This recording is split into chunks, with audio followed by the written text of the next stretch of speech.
दरम्यान राज्य सरकारच्या महत्त्वाकांक्षी लाडकी बहीण योजनेवर अर्थतज्ञांनी काही प्रश्न उपस्थित केलेत। ओएसिस फर्टिलिटीच्या तज्ञांनी IVF उपचार पद्धतीद्वारे 1 लाखांहून अधिक जोडप्यांना मातृत्व प्राप्तीचा आनंद दिला आहे।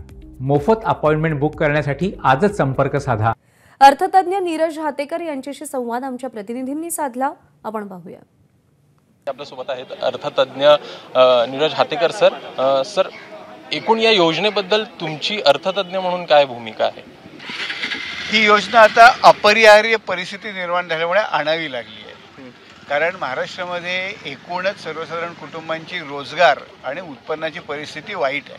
पण हे खूप दिवस परवडणार नाही आहे, कारण ह्याच्यावर आपण 46,000 कोटी रुपये खर्च करणार आहोत। दरवर्षी आपण करू शकत नाही। म्हणजे आपलं शेतीवरचं सगळं बजेट 35,000 कोटीचं आहे। तर त्यामुळे हे न परवडणारं आपलं हॉस्पिटलायझेशन आहे। कधीतरी ते व्हेंटिलेटर काढावं लागणार आहे आणि ती तशी परिस्थिती जर येऊ नये तर आपली ग्रामीण व्यवस्था, लहान लहान उद्योगधंदे, ह्याच्यात रोजगार कसा निर्माण होईल, हाताला काम कसं मिळेल गरीब लोकांच्या, हे बघणं खूप गरजेचं आहे। दुसरं पाहायचं तर बँकांची देखील डिपॉझिटची परिस्थिती पाहायची तर ती देखील आता वाईट पाहायला मिळते।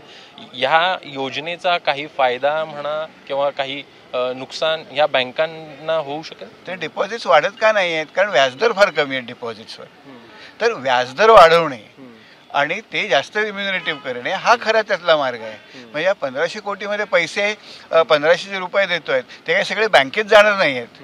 त्यातले बहुतेक पैसे हे घरातल्या घरात खर्च होणार आहेत आणि त्यामुळे त्यातनं मला नाही वाटत की फार बँकांची परिस्थिती सुधारेल म्हणून।